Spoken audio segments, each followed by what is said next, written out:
In today's Leeds news, Aaronson realistic on the highs and lows, monthly awards, Gudmundsson end of season possibility, Byram eyes regular football, and DCL chasing Becchio record.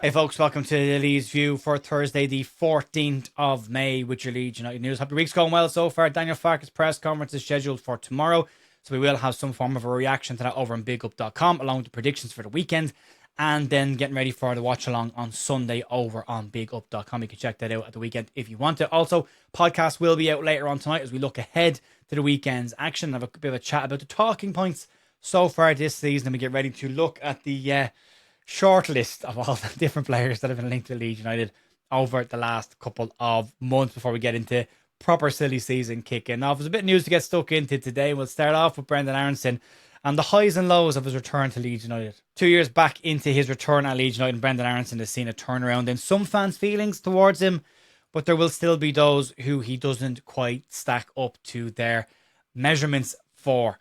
This season, Aaronson's got 9 goal contributions all season. That works out 4 goals and 5 assists. And he's had some standout displays over the course of this season's campaign, specifically against Manchester United at home and Newcastle United away.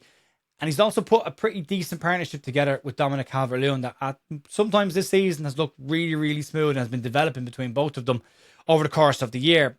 But he's also had some poor spells this year, and it's always worthwhile balancing everything out. And specifically at the beginning of the season, when Daniel Farke didn't decide to take him out of the firing line when he wasn't playing particularly well, and he was on the receiving end of a bit of criticism and a few boos from the fans around Ellen Road and online. But Aaronson's decision to use his exit clause to move away from the club after relegation 3 years ago has always been one of the primary reasons for the reaction he's gotten, along with Max Verber and with Jack Harrison, who have all regularly got boos when they've entered the field at Elland Road. But this season, there has been a marked improvement in Brendan Aaronson's output, and he has seen a turnaround in some fans' minds. He won't always get it from everybody, but there has definitely been an appreciation at times this season for what he has done. He's got 9 G&A this season, as I say, and that's not bad for a player who is still just 25 years of age and part of a newly promoted side to the Premier League. It's not a bad return at all.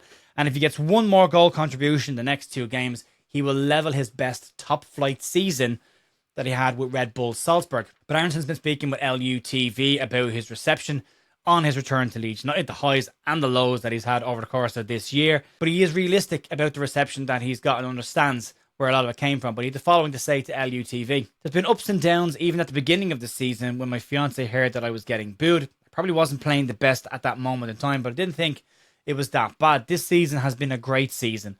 There's just been such a buzz. I felt like I had confidence in putting pressure on myself, and I wasn't putting pressure on myself in a negative way. It was positive, thinking the team needs me, I need to do my thing and do my part. Aaronson also spoke about his mentality and doing the extra work this season and not giving up when things got a little bit sticky. He's been putting in extra work all season in training that's showed on the pitch, and he's definitely had an improvement in his output and his strength as well. That should be said. He's not getting knocked off the ball as easily as he was 3 years ago, but there is some rumour floating around the place that he may be in line for a new Leeds United contract this summer. And as I say, he's 25 years of age, so his peak years are still ahead of him.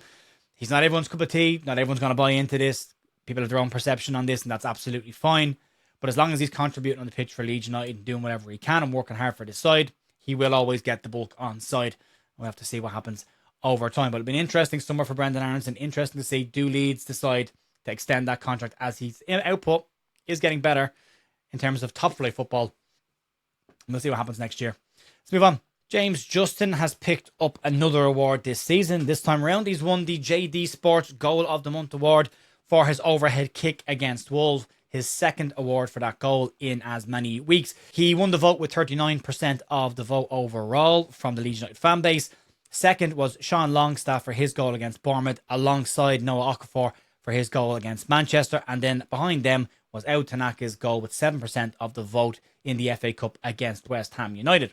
Okafor has also been nominated for the PFA Player of the Month award for April. He's had one of the best months in terms of output of any player in the league for April. He missed out on the Premier League's Player of the Month award, and fingers crossed he can get the PFA Player of the Month award. Ollie Pickles has been named as the Leeds United 2025-2026 season's Scholar of the Year. Massive congrats to Ollie and what has been a fantastic season for him with the under-18s and with the under-21s this year. And he's been involved with first team training with the Leeds United senior side as well. So well done to Ollie Pickles. He's got plenty of time on the clock before there's any pressure on him getting the first team place. But he has got a lot more to come from him down the line. So well done to Ollie Pickles and a really good season and picking up that award. Let's move on. Daniel Farke's pre-match press conference for the Brighton game, as I say, takes place tomorrow. So we'll have to wait for the official injury update from him. But Leeds have hoped to get Gabby Goodmundson back involved with the squad before the end of this campaign. And that might not be possible after comments that he made to the Swedish media. Halland Sporten had comments from Gabby Goodmundson after his call up to the Swedish national side for this summer's World Cup. And speaking to the outlet, it's nothing that I can comment on. I went a little behind, but I have a good dialogue with the national team management and will be fully ready when the World Cup squad gathers on May 27th. As I say, Gabby didn't confirm and wouldn't confirm whether he will be ready for Leeds United for the last couple of matches of the season or that trip down to London. But at this point of the season, he's probably got one eye on the World Cup already. Probably doesn't want to aggravate anything. Leeds are safe. They're probably looking at it as well and thinking there's no point in throwing him back in and picking up an injury between now and the end of the season that might curtail some of his World Cup. It's a huge deal for a player to play in a World Cup, and he'll want to be flying fit when he gets a chance to meet up with that squad on May 27th. But we'll then update you on more when Daniel Farke gives his press conference tomorrow. Let's move on.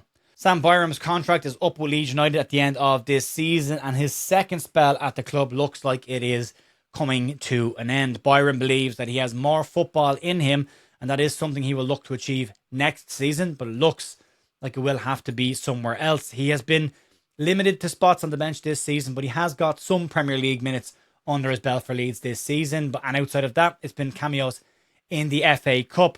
He did manage to get over 70 championship appearances for Leeds United over 2 seasons, as well as picking up a championship trophy. And he's probably played a lot more football than most people would have thought when he returned to the club after a couple of years of very heavy injuries. But he has eyes on next season, and speaking to the official Leeds United podcast, Sam Byram had the following to say. Yeah, I think get the job done here, I'm confident that we'll see that out. And then for me, I still think I've got a few years ahead playing football. I'd like to play regularly if I can, and it's something off the back of before coming here. I had a lot of years on the sidelines with injuries, so I think for me to get myself in a position where it's the best I've felt physically, I think it's something I really want to fulfill and play as much as I can. Sam also spoke about the fact that he wanted to get back to Leeds United at some point in his career. Didn't always think that the opportunity would present itself, and also commented on being involved over the last few years and how it has been an unbelievable achievement for him to do that. He also made a point of saying that he is grateful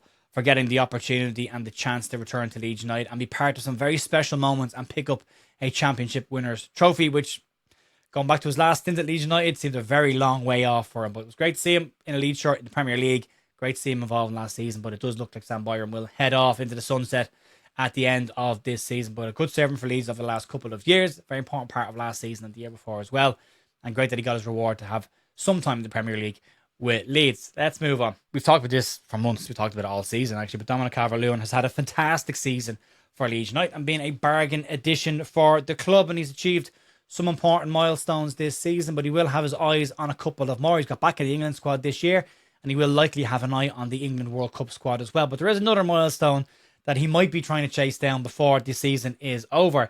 In his debut season for Leeds United, Dominic Calvert-Lewin has scored 13 league goals and is just 2 off Luciano Becchio's debut season contribution of 15 league goals, which hasn't been achieved since the Argentine's debut season. Now we're talking about league goals and we're talking about debut seasons. There's been plenty of players who have hit more than that since then, but not in terms of a debut season for a player in the league. Chris Wood, in his debut season for Leeds, hit 10 goals. Patrick Bamford had 9 in his first season at the club, and Joe Piroux hit 13 league goals in his first campaign. DCL needs just 2 more goals in the remaining 2 league games to level that number with Luciano Becchio. If he can get 3, he'll set a new record for himself. And also, if he can get 3, he will level his best ever Premier League contribution that he's had in his career. So that's something for him to keep an eye on. It's a lot to ask going into the last 2 games of the season, especially at home to Brighton and away to West Ham. Both teams have a little bit to play for. Brighton keeping an eye on Europe, West Ham trying to fight for their survival. So it might be a little bit trickier for him to get there, but it would be a nice achievement to get that. But yeah, good company, Luciano Becchio and Dominic Calvert-Lewin side by side. So he's had a lot of connections with Jermaine Beckford this season, Dominic Calvert-Lewin, but it's nice to see him connected with Jermaine Beckford's old striking partner, Luciano Becchio, as well. Anyway, folks, that'll be it for me this morning. Back tonight with the podcast. Keep an eye out for that, and I will talk to you then. See you later. Bye.